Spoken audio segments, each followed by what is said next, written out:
जय भीम, जय भारत दोस्तों। YouTube channel book fair India पर आप सभी का स्वागत है। जैसे कि आप सभी जानते हैं कि 2024 के लोकसभा के आम चुनाव चल रहे हैं, तो मेरा आप सभी से अनुरोध है कि अपने वोट का अधिकार का इस्तेमाल जरूर करें और अपनी पसंद की पार्टी को वोट जरूर करें। जो पार्टी लोकतंत्र में, संविधान में और भारत की न्याय प्रणाली में विश्वास करती है, उस पार्टी को वोट जरूर करें। आज का हमारा जो मुद्दा है वो है कि बहुजन समाज के लोगों को वोट का अधिकार किस प्रकार मिला। आज हम सभी देश के नागरिक वोट करते हैं, लेकिन आप सभी जानते हैं कि आज़ादी से पहले बहुजन समाज के लोगों को सारे अधिकार प्राप्त नहीं थे, लेकिन आज़ादी के बाद और भारत का संविधान लागू होने के बाद बहुजन समाज के लोगों को भी सभी लोगों की तरह सारे अधिकार प्राप्त हुए। उन्हीं अधिकारों में से एक अधिकार था वोट का अधिकार। तो यह अधिकार भी हमें बैठे बिठाए नहीं मिल गया। इसके लिए बाबा साहब अम्बेडकर और अन्य संविधान सभा के सदस्यों ने बहुत लड़ाई लड़ी है, और वही वोट के अधिकार की लड़ाई के बारे में आज मैं आपको बताने जा रहा हूँ। आप सभी से अनुरोध है, वीडियो को पूरा देखें और वीडियो को बीच में स्किप ना करें, ताकि आपको वोट के अधिकार के बारे में पूरी जानकारी प्राप्त हो सके। 9 दिसंबर 1946 को भारत की संविधान सभा की पहली बैठक हुई, जिसमें संविधान सभा के पहले अस्थायी अध्यक्ष डॉक्टर सच्चिदानंद सिन्हा को बनाया गया और संविधान बनाने का कार्य शुरू हुआ। तो लगातार अलग अलग अधिकारों को लेकर संविधान सभा में चर्चा चल रही थी। तो जब वोट के अधिकार की बात आई तो कुछ लोगों ने ये कहा कि वोट का अधिकार सिर्फ पढ़े लिखे लोगों को ही मिलना चाहिए, या तो 5वीं पास या फिर 8वीं पास के लोगों को ही वोट का अधिकार मिलना चाहिए। तो बाबा साहब अम्बेडकर ने इस बात का खंडन किया और विरोध किया कि मेरे बहुजन समाज के लोग तो बिल्कुल भी पढ़े लिखे नहीं हैं। हमारे देश में ही 99% से भी ज़्यादा बहुजन समाज के लोग अशिक्षित हैं, और अगर सिर्फ पढ़े लिखे लोगों को ही वोट का अधिकार दिया जाएगा तो मेरा बहुजन समाज हमेशा के लिए वोट के अधिकार से वंचित हो जाएगा। तो ये कोई क्राइटेरिया नहीं होना चाहिए वोट के अधिकार के लिए।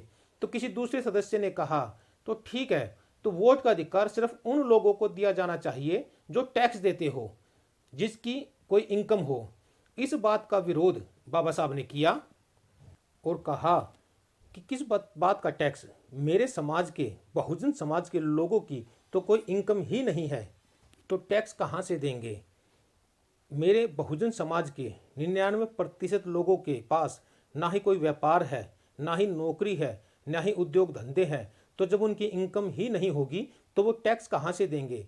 तो अगर ये नियम लागू किया जाता है तो मेरे बहुजन समाज के लोगों से वोट का अधिकार छीन लिया जाएगा। तो ये भी नियम लागू नहीं किया जा सकता। तो संविधान सभा के एक और सदस्य ने कहा कि जिसके पास एक जमीन जायदाद है वही व्यक्ति वोट का अधिकार रखेगा। तो इस बात का भी बाबा साहब ने विरोध किया। बाबा साहब ने कहा कि कौन सी जमीन और कौन सी जायदाद, जिस मेरे बहुजन समाज के लोग जिस झुग्गी झोपड़ी में रहते हैं और उस झुग्गी झोपड़ी के नीचे की जो जमीन है वो भी उनकी नहीं है, तो कैसी जमीन और कैसी जायदाद, अगर ये नियम लागू किया जाता है तो मेरे बहुजन समाज के लोगों को वोट का अधिकार नहीं मिलेगा।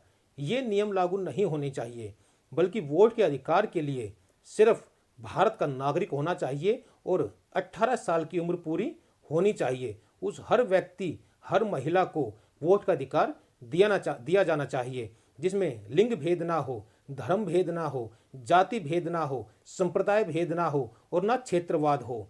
हर व्यक्ति को, हर महिला को वोट का अधिकार दिया जाना चाहिए।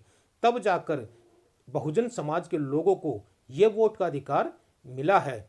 वोट का अधिकार हमें बिकने के लिए नहीं, बल्कि शासक बनने के लिए दिया गया है। बाबा साहब जानते थे कि इस देश में बहुजन समाज के लोगों की संख्या अधिक है। अगर वो एकजुट होकर एक जगह पर अपने वोट का इस्तेमाल करेंगे तो आने वाले समय में अपने खुद के शासक बन पाएंगे। काशीराम साहब ने भी कहा था, अपने वोट की रक्षा ऐसे करो जैसे तुम अपनी बहन बेटियों की करते हो। किसी भी पार्टी को वोट डालने से कभी भी वो वोट खराब नहीं होती है, बल्कि हर एक वोट का महत्व होता है। बहुत से लोग कहते हैं कि इस निर्दलीय व्यक्ति को वोट मत दो, ये तो हारने ही वाला है, या उस पार्टी को वोट मत दो, क्यों अपनी वोट खराब करते हो।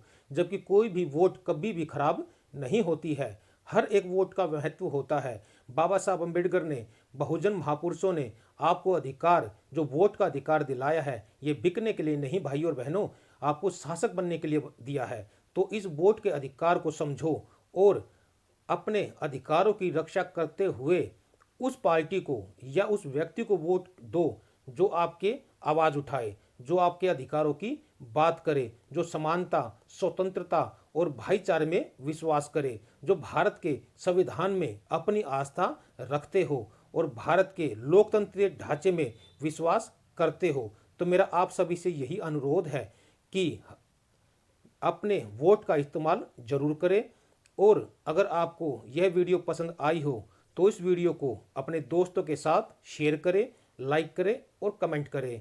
इस प्रकार की इन्फॉर्मेशन वीडियो सुनने के लिए YouTube channel book for India को सब्सक्राइब करें और लाइक करें। मिलते हैं एक और वीडियो में, तब तक के लिए जय भीम, जय भारत दोस्तों।